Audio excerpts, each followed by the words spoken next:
की साधना अब समाप्ति की ओर है।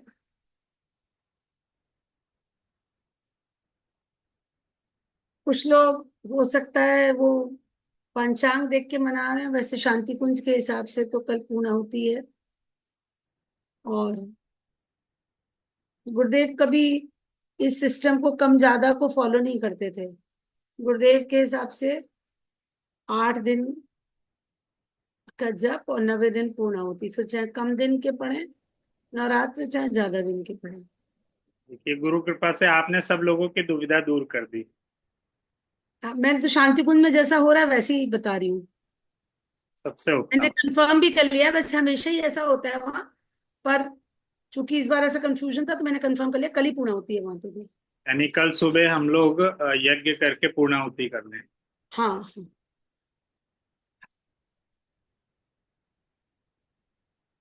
हम लोग को चिंता नहीं करनी ना हमारी। हाँ हाँ, जो दोस्ती है वो ऊपर है ना, तो ग्रह नक्षत्र पंचांग से ऊपर है। गुरुदेव और माँ गायत्री, सभी को प्रणाम। और शुरू करते हैं आज के स्वाध्याय को।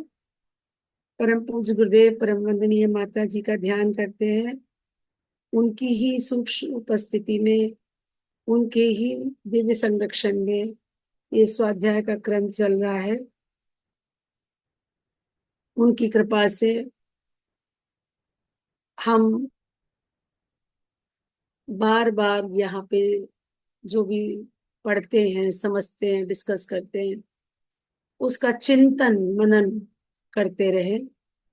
और उसमें से कुछ सूत्र भी अगर हमारे जीवन में उतर पाए तो ये हमारा जीवन सफल होगा, धन्य होगा।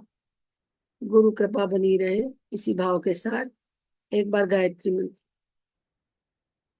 ओम भूर्भुवः स्वः तत्सवितुर्वरेण्यं भर्गो देवस्य धीमहि धियो यो नः प्रचोदयात्। ओम गुरुर्ब्रह्मा गुरुर्विष्णु गुरुरेव महेश्वर गुरुरेव परब्रह्म तस्मै श्री गुरुवे नमः। तस्मै श्री गुरुवे नमः। पढ़ते हम लोग आगे। जीवन साधना जो कभी असफल नहीं जाती। एक पुस्तक भी है गुरुदेव की, जीवन देवता की साधना करें। और कई जगह गुरुदेव ने लिखा भी है कि आत्मदेव की साधना करें, पहले अपने जीवन को संवारें। मतलब सिंपल है, जो एक नारा तुम लगाते हैं ना, हम सुधरेंगे युग सुधरेगा।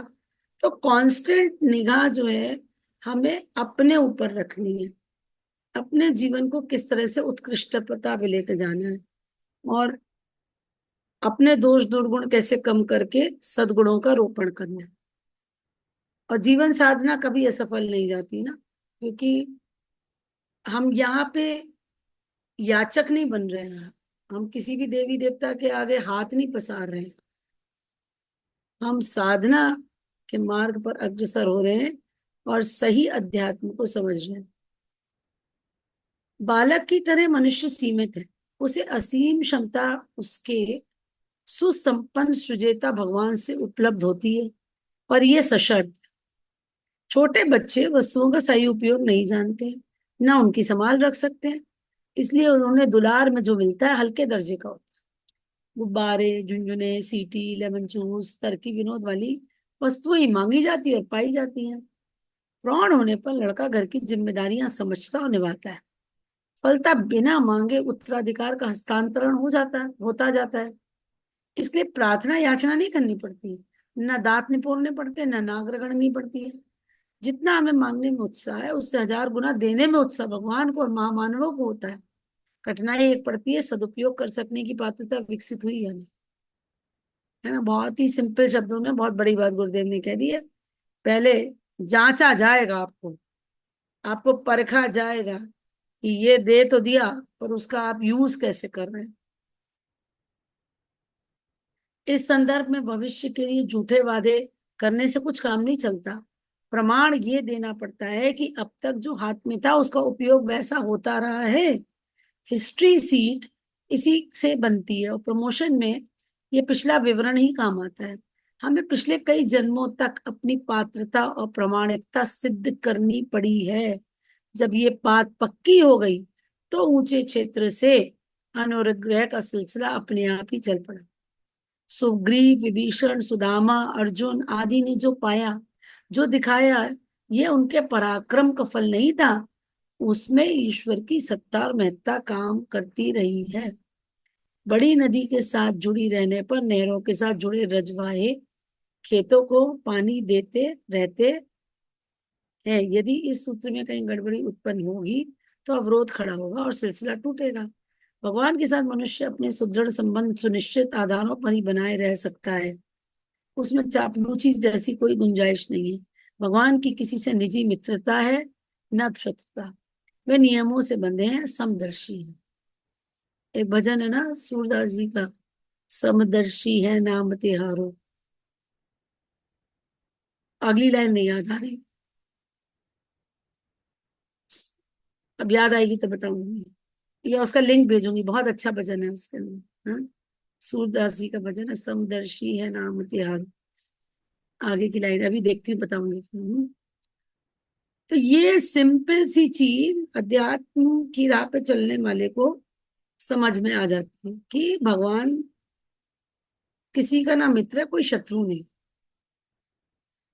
केवल आपको अपनी पात्रता सिद्ध करनी पड़ेगी। पात्रता आप सिद्ध करेंगे तो अनुदान मिलेंगे, और भिखारी की तरह भीख मांगेंगे तो भीख मिलेगी। As simple as that. हमारी व्यक्तिगत क्षमता सर्वथा नगण्य है। प्राय जन साधारण के समान ही उसे समझा जा सकता है। जो कुछ अतिरिक्त दिखता है या बन पड़ा है, उसे विशुद्ध दैवी अनुग्रह समझा जाना चाहिए। यहाँ गुरुदेव कुछ ज्यादा ही हम्बल हो रहे हैं, बहुत ही ज्यादा मॉडेस्ट। वो सोच की नगण्य है। अब ये तो हम उनके शिष्य हैं, हम लोग जानते हैं कि उनकी क्षमता क्या थी, और उनके जो पिछले जीवन रहे हैं, तो नेचुरली वो एक बैकअप पावर कितनी सारी लेकर के इस धरती पे आए थे। और उसके बाद फिर भी उन्होंने अपने आप को प्रूव किया, और परीक्षाएं हुई, वो अपने पिछले अंकों में पढ़ा। लेकिन यहाँ एक बात बता दें कि एक प्रसंग आता है, जो पुस्तक है जिसने भी पढ़ी हो, ऑटोबायोग्राफी ऑफ अ योगी।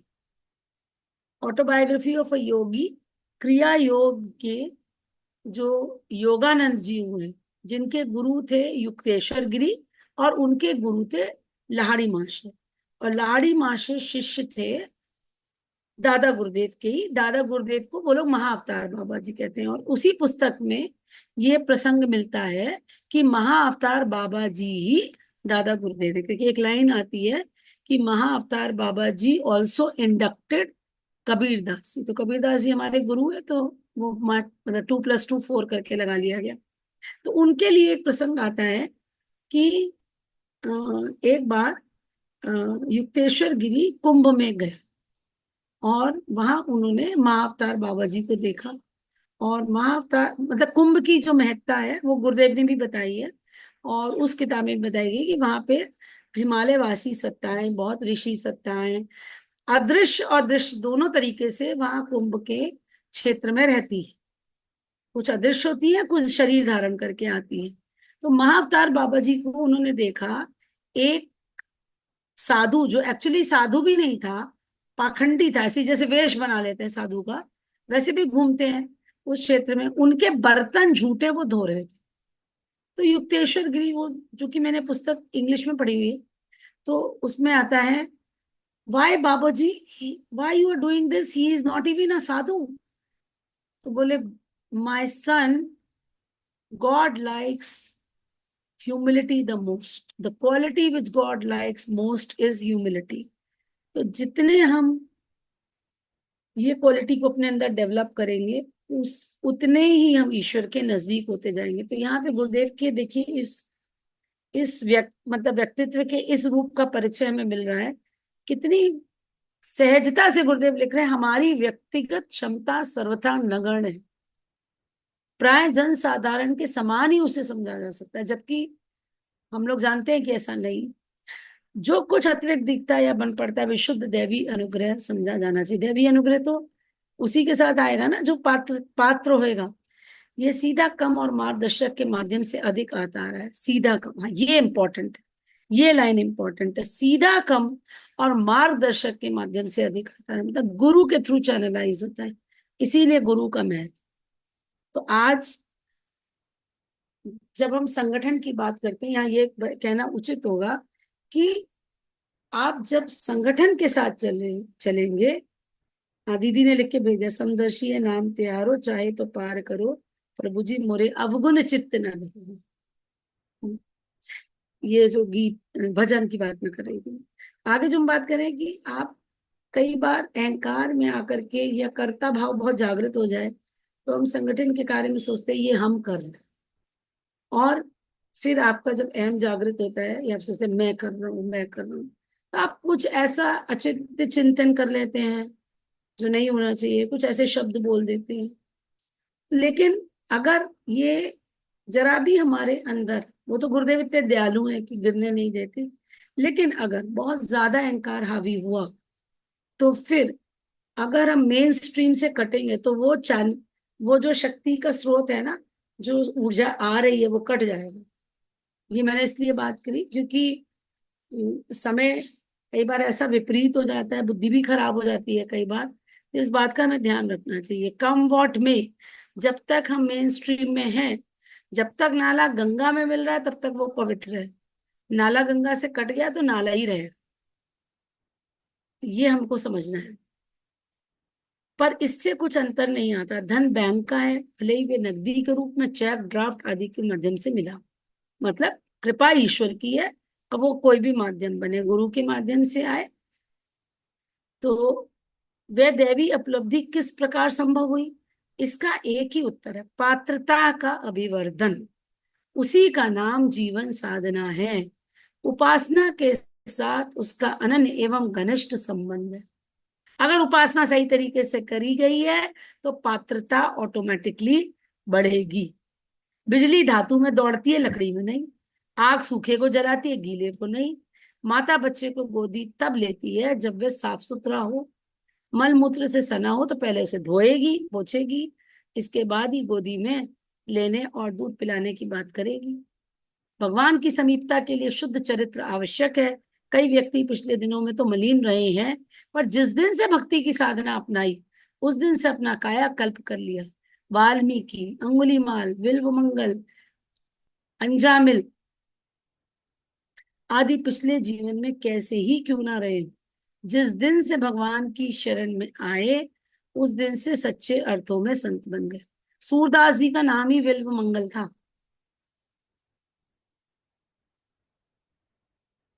हम लोग राम नाम। बहुत बहुत बहुत इंपॉर्टेंट लाइनें हैं ये जो अभी पैराग्राफ पढ़ा। हम्म, बच्चे का एग्जाम्पल दे के जो गुरुदेव ने बताया कि मल मूत्र से सना हो तो पहले उसे धोएंगे। धोएगी पोछेगी। हाँ, तो फिर जो समझ लो कि जो अगर कोई कठिनाई आ रही है, कोई व्यवधान आ रहे, तो धुलाई पुछाई चल रही है अभी, है ना। रोने छूट जाए जब, और उस रोने में याद आए गुरुदेव, तो बिल्कुल समझ लो कि ये धुलाई गुरुदेव कर रहे हैं। और बड़ा खुश होना चाहिए, धन्यवाद देना चाहिए। धुलाई होगी तो अपने पास बैठाएंगे, एज सिंपल एज दैट, है ना। और अ, इसमें कोई दो राय नहीं कि वो सहने की क्षमता भी देते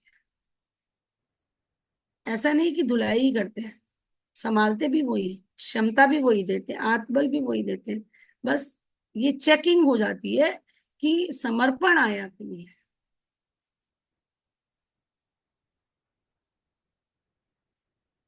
जिस हम लोग राम नाम जपना पराया माल अपना की नीति अपनाते हैं, कुकर्म भी करते रहते हैं, पर साथ ही भजन पूजन के सहारे उनके दंड से छूट मिल जाए ऐसी सोचते हैं। ये कैसी विडंबना है, ये पॉसिबल नहीं है। कपड़े को रंगने से पूर्व धोना पड़ता है, बीज बोने से पूर्व जमीन जोतनी पड़ती है। एक बार और गुरुदेव बार बार कहते हैं, जब ये बात कही ना, कपड़े को रंगने से पूर्व धोना पड़ता है। कोई कोई पक्का कलर होगा तो उसके ऊपर दूसरा कलर कैसे चढ़ेगा। तो अगर आप सच में गुरुदेव की शरण में जाना चाहते हैं, तो पहले आपको ब्लैंक बनना पड़ेगा, खाली करना पड़ेगा। अब आप इस से जाएं, मैंने तो ये भी सीखा था, मैंने वो भी सीखा था। तो वो लिखे कागज पे तो नया लिखा नहीं जाएगा ना। तो रबिंग तो करेंगे ना, हटाएंगे पुराना, तब आपको वो आगे से अपने हिसाब से संवारेंगे।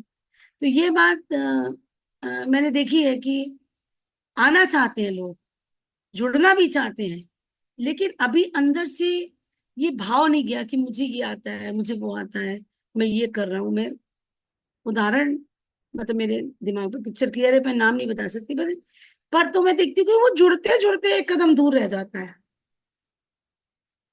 ऐसे उदाहरण है, they really want and they are good, मतलब एब्सोल्युटली अच्छे लोग हैं, आध्यात्मिक हैं, लेकिन अभी जो वो पिछला ये है कि ये भी हम कर रहे हैं। तो आपको जब किसी से जुड़ना है, तो जब उसकी एनर्जी फ्लो करनी चाहिए तो एम्प्टी करना पड़ेगा, खाली करना पड़ेगा। तो कपड़े को रंगने से पूर्व धोना पड़ेगा, पुरानी गंदगी हटेगी तब नया रंग चढ़ेगा। बीज बोने से पूर्व जमीन जोतनी पड़ती है। भगवान का अनुग्रह अर्जित करने के लिए शुद्ध जीवन की आवश्यकता है। साधक ही सच्चे अर्थों में उपासक हो सकता है। जिससे जीवन साधना नहीं बन पड़ी, उसका चिंतन, चरित्र, आहार विहार, मस्तिष्क अवांछनीयताओं से भरा पड़ेगा, फलतः मन लगेगा ही नहीं। लिप्साएं और तृष्णाएं जिसके मन को हर घड़ी उद्विग्न किए रहती हैं, उससे न एकाग्रता सधेगी और न चित्त की तन्मयता आएगी। भा कर्म कांड की चिन्ह पूजा भर से कुछ बात बनती नहीं। भजन का भावनाओं का सीधा संबंध। जहाँ भावनाएं होंगी, वहां मनुष्य अपने गुण कर्म स्वभाव में सात्विकता का समावेश अवश्य करे। सबरात मेहमान घर में आते हैं, कोई उत्सव होते हैं, तो घर की सफाई पुताई करनी पड़ती है। जिस हृदय में भगवान को स्थान देना है, उसे कला कषाय कल्मशों से स्वच्छ किया जाना चाहिए। इसके लिए आत्मनिरीक्षण, आत्म सुधार, आत्म निर्माण और आत्म विकास की चारों ही दिशा धाराओं में बढ़ना आवश्यक है। इन तथ्यों को हमें भली भांति समझाया गया, सच्चे मन से उसे हृदयंगम भी किया गया। सोचा गया कि आखिर गर्हित जीवन बनता क्यों है।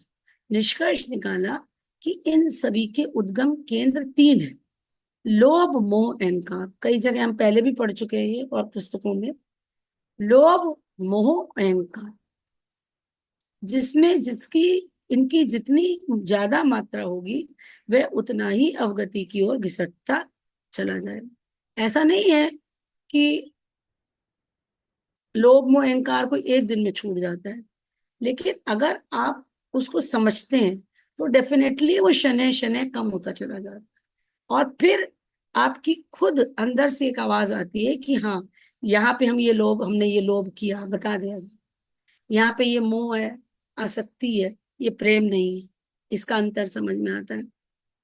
और अहंकार का प्रदर्शन तो है ना, जो कुछ भी हम कहीं भी एक्स्ट्रा दिखाने की कोशिश कर रहे हैं, तो वो अहंकार ही है हमारा। क्रियाएं वृत्तियों से उत्पन्न होती है। शरीर मन के द्वारा संचालित होता है। मन में जैसी उमंगें उठती हैं, शरीर वैसी ही गतिविधियां अपनाने लगता है। ये बहुत इंपॉर्टेंट है, क्योंकि वृत्तियां जो होती है ना, वो बहुत मुश्किल से जाती है, और वृत्तियों से पीछा छुड़ाना बहुत मुश्किल होता है। तो इसके लिए, इसीलिए ये है कि उपासना में ढीलापन नहीं आना चाहिए। क्योंकि मान लीजिए आप एक वृत्ति है, मान लीजिए आलस्य, अब आलस्य आप पार पाने का प्रयास करें, तो आप देख रहे होंगे कि हम लोग जैसे अब आजकल प्राणायाम में जुड़ने का करते हैं क्रम, लेकिन हर 4-5 दिन बाद एक दिन मन ऐसा करता है कि अरे आज सो जाते हैं, आज थोड़ा सा और 5 मिनट, है ना, उठता है ना मन, फिर कड़ा करना पड़ता है, नहीं नहीं नहीं, क्रम ब्रेक हो जाएगा। तो लेकिन मन तो अपना दिखाता ही ना, फन तो उठाता ही है ना। और अगर किसी दिन मान लीजिए, मतलब कोई इमरजेंसी हो गई या कोई देरी हो गई, कुछ हो गई, अब महिमा दीदी और ओम चौहान को ज्यादा रिस्पॉन्सिबल पोजीशन मिल गई है, तो दे कांट अफोर्ड। बोलिए दीदी, महिमा। जब ये आपने कहा था ना कि शुरू करते हैं 5 बजे से, तो 1 मिनट के लिए तो मैं पहले सन्न हो गई कि अच्छा, रोज मतलब। फिर अब क्योंकि मना तो मतलब ही नहीं है, तो मैंने कहा कि ठीक है। फिर मन में मैंने ऐसा सोचा कि ऐसा कहेंगे कि दीदी से कहेंगे मंडे टू फ्राइडे रखते हैं, सैटरडे संडे थोड़ा आराम से सोएंगे। तो सिर्फ 2 दिन मेरे मन में ये रहा कि 2 ही दिन हुए थे शायद, यानी तीसरे दिन मन में फिर विचार, मतलब जब में ही बैठी थी तो आया कि मंडे टू फ्राइडे क्यों, सैटरडे संडे किस बात की छुट्टी, मतलब मतलब सुबह उठने के लिए अगर हम कोई साधना कर रहे हैं तो उसमें ब्रेक क्यों चाहिए हमें। तो हालांकि बहुत कठिन सा लगा कि यार रोज ही इस समय उठना है, पर बिल्कुल हमने कहा कि बिल्कुल। ठीक है। मैं आप दोनों को रोज सुबह आभार भेजती हूँ और एडमायर करती हूँ, क्योंकि मैं तो किसी दिन 4:45, किसी दिन 4:30 भी उठ जाती हूँ, जल्दी जुड़ जाती हूँ। किसी किसी दिन ऐसा हो गया कि बिल्कुल 5 बजे 5। मैंने कहा देखो इन्होंने तो 4:40 पे खोल भी दी, तो आईडी खोल दी। तो मैं भी आपको भेजती हूँ कि अगर आपने नहीं कहा होता तो सवाल नहीं उठता था, मतलब कि तो हम ये बड़े मतलब मतलब। नहीं, ये पर ये मतलब वो उसमें समूह की शक्ति काम करती है। जी दीदी, ये आप ये बिल्कुल सही समूह की कहा। शक्ति काम करती है ना। हम शायद लेकिन अकेले नहीं कर वृत्तियां, पाते। वृत्तियों पे काम, मतलब जो लिखा है ना वृत्तियां, ये वृत्तियां मन में होती है ना, ये बहुत जटिलता क्रिएट करती है, बहुत बहुत हैरान करती है। मन में जैसी उमंगें उठती हैं, शरीर वैसी गतिविधियां अपनाने लगता है। इसलिए अवांछनीय कृत्य, दुष्कृत्यों के लिए शरीर को नहीं, मन को उत्तरदायी समझा जाना चाहिए। इस तथ्य को ध्यान में रखते हुए विष वृक्ष की जड़ काटना उपयुक्त समझा गया है, और जीवन साधना को आधारभूत क्षेत्र मन से ही आरंभ किया। ये बहुत इंपॉर्टेंट है पैराग्राफ। देखा गया है कि अपराध प्राय आर्थिक प्रलोभनों या आवश्यकताओं के कारण होते हैं, इसलिए उनकी जड़ें काटने के लिए औसत भारतीय स्तर का जीवन यापन अपनाने का व्रत लिया गया। ये गुरुदेव अपने जीवन से उदाहरण दे रहे हैं कि उन्होंने देखा आसपास की जो अपराध हो रहे हैं वो क्यों हो रहे हैं, लोभ के कारण हो रहे हैं, आर्थिक प्रलोभनों में लोग फंसते हैं। तो उसके लिए एक सूत्र दिया उन्होंने कि अपनी आवश्यकताएं कम रखें और परिस्थितियों से तालमेल बैठाएं। प्रसन्न रहने के 2 उपाय: आवश्यकता कम रखें और परिस्थितियों से तालमेल बैठाएं। एक्सेप्टेंस जितनी जल्दी आ रही थी वो फिर अभ्यस्त हो जाता है आदमी। अपने निज की कमाई कितनी ही क्यों ना हो, भले ही वे ईमानदारी परिश्रम की क्यों ना हो, पर उसमें से अपने लिए परिवार के खर्च की देशी हिसाब से किया जाए, जिससे कि औसत भारतीय गुजारा करना संभव हो। अब यहाँ पे यही विरोधाभास आता है भारतीय संस्कृति और पाश्चात्य संस्कृति की।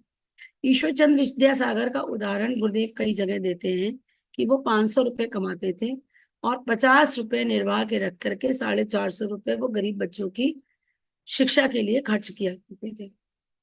अब जो हमारा यूथ है वो लगता है कि भाई हमारा पैसा हम कैसे भी उड़ाएं, खर्च करें। ये दो हमारा मतलब हम एक पॉइंट से कहाँ आ गए।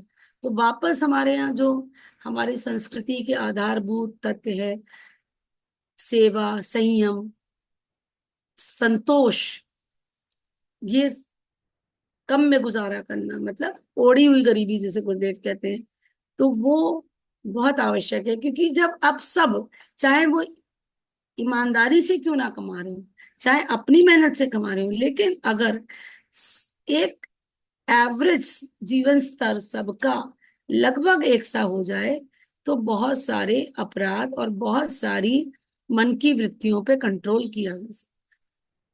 क्योंकि ये आप लोग तो छोटे हैं, लेकिन हाँ, मैंने अपने जीवन में ये रियलाइज किया है कि ये जो डिफरेंस आया जब हम लोग छोटे थे, तो हमारे घर के आसपास बहुत ऐसे जमींदार टाइप के लोग भी रहते थे, जिनके बहुत बड़े घर थे, पर उनका खान पान, उनका पहनना उड़ना, उनका जीवन यापन लगभग वैसा था जैसे एक एवरेज मिडिल क्लास घर का था, कोई बहुत अंतर नहीं था। लेकिन धीरे धीरे जैसे जैसे हम देख रहे हैं ग्लोबलाइजेशन और ये हम लोग का वेस्टर्नाइज कल्चर से जो इन्फ्लुएंस हुआ, उसमें ये आ गया कि now everything is measured by your spending capacity, मतलब कितना आप खर्च कर सकते हैं उसके आधार पे। तो यहाँ पे ये संस्कृति में बदलाव लेकिन फिर से आना पड़ेगा, क्योंकि अगर हम भौतिक युग से आध्यात्मिक युग की तरफ चल रहे हैं, जो कि डिवाइन प्लान यही है, युग निर्माण ऐसे ही होना है, तो फिर से हमें उसी उसी उस पे जाना पड़ेगा, वही रूल्स फॉलो करने पड़ेंगे। ये सादा जीवन उच्च विचार का व्यवहारिक निर्धारण है। सिद्धांतता कई लोग इसे पसंद करते हैं, हाँ, सिद्धांत भी पसंद करते हैं और उसका समर्थन भी, पर अपने निज के जीवन में स्व प्रयोग करने का प्रश्न आता है तो उसे असंभव कहने लगते हैं। ऐसा निर्वाह व्रतशील होकर ही निभाया जा सकता है। साथ ही परिवार वालों को इसके लिए सिद्धांतता व्यवहारता तैयार करना पड़ता है। इस संदर्भ में सबसे बड़ी कठिनाई लोक प्रचलन की आती है। जब सभी लोग ईमानदारी बेईमानी की कमाई से गुलछर्रे उड़ाते हैं तो हम लोग ही अपने ऊपर ऐसा अंकुश क्यों लगाएं? इस प्रश्न पर परिजनों और उनके पक्षधर रिश्तेदारों को सहमत करना बहुत कठिन पड़ता है। फिर भी यदि अपनी बात तर्क तथ्य और परिणामों के सबूत देते हुए ठीक तरह प्रस्तुत की जा सके और अपने निज का मन दृढ़ हो तो फिर अपने समीपवर्ती लोगों पर कुछ भी असर ना पड़े ऐसा नहीं हो सकता। आर्थिक अनाचारों की जड़ काटनी है तो वह कार्य किसी स्तर के लोक शिक्षण एवं प्रचलन से संभव हो। उस विश्वास के साथ अपनी बात पर दृढ़ रहा गया। गुरुदेव ने अपने जीवन से उदाहरण दिया। घिया मंडी मथुरा में अपना परिवार 5 सदस्यों का था। तब उसका औसत खर्च 1971 हरिद्वार जाने तक 200 रुपए मासिक नियमित रूप से बनाए रखा गया। मिलजुल कर मितव्यता पूर्वक लोगों से भिन्न अपना अलग स्तर बना लेने के कारण यह सब मजे से चलता रहा। यूं आजीविका अधिक थी। पैतृक संपत्ति से पैसा आता था पर उसका व्यय घर में अन्य संबंधी परिजनों के बच्चे बुलाकर उन्हें पढ़ाते रहने का नया दायित्व उड़कर पूरा किया जाता रहा। दुर्गुणों दुर्व्यसनों के पनपने लायक पैसा बचने ही नहीं दिया गया और जीवन साधना का एक महत्वपूर्ण पक्ष सरलता पूर्वक निपटा रहा।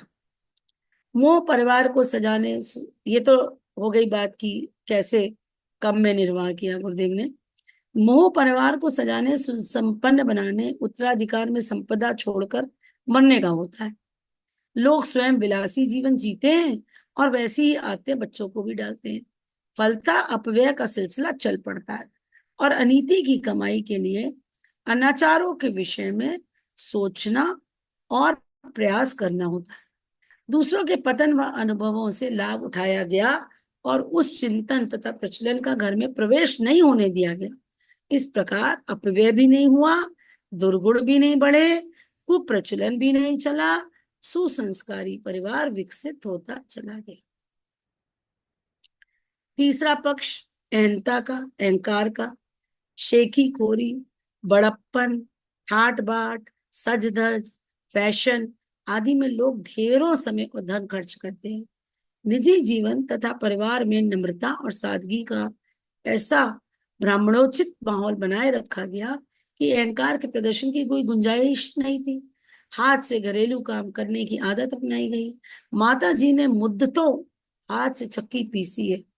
घर का तथा अतिथियों का भोजन तो वे मुद्दतों बनाती रही हैं। घरेलू नौकर की आवश्यकता तो तब पड़ी जब बाहरी कामों का असाधारण विस्तार होने लगा और उनमें व्यस्त रहने के कारण माता जी का उसमें समय दे सकना संभव नहीं रह गया।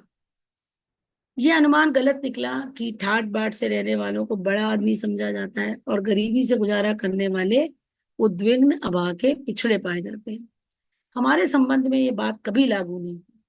आलस्य और अयोग्यतावश गरीबी अपनाई गई होती तो अवश्य वैसा होता, पर स्तर उपार्जन योग्य होते हुए भी यदि सादगी का हर पक्ष स्वेच्छा पूर्वक अपनाया गया तो उसमें सिद्धांतों का परिपालन ही लक्षित होता है। जो भी अतिथि आए, जिन भी मित्र संबंधियों को रहन सहन का पता चलता रहा, उनमें से किसी ने भी इसे दरिद्रता नहीं कहा वरन ब्राह्मण परंपरा का निर्वाह ही माना। मिर्च ना खाने, खड़ाऊ पहनने जैसे एकाध नियम सादगी के नाम पर अपनाकर लोग सात्विकता का विज्ञापन भर करते हैं। वस्तुतः आध्यात्मिकता निभती है तो सर्वतोमुखी संयम और अनुशासन, है ना। ढोंग मतलब ढिंडोरा पीटने से कि नहीं कि हमने ये नहीं खाते, हम वो नहीं खाते, हम ऐसे रहते हैं। वो तो बहुत एक व्यापक है, मतलब किस किस क्षेत्र में हमने संयम और अनुशासन अपनाया, उसमें समग्र जीवनचर्या को ब्राह्मण जैसी बनाना एवं अभ्यास में उतारने के लिए सहमत करना होता है। ये लंबे समय की और क्रमिक साधना है। हमने उसके लिए अपने को साधा और जो भी अपने साथ जुड़े रहे उन्हें यथासंभव सधाया। और यही समाप्त करते हैं।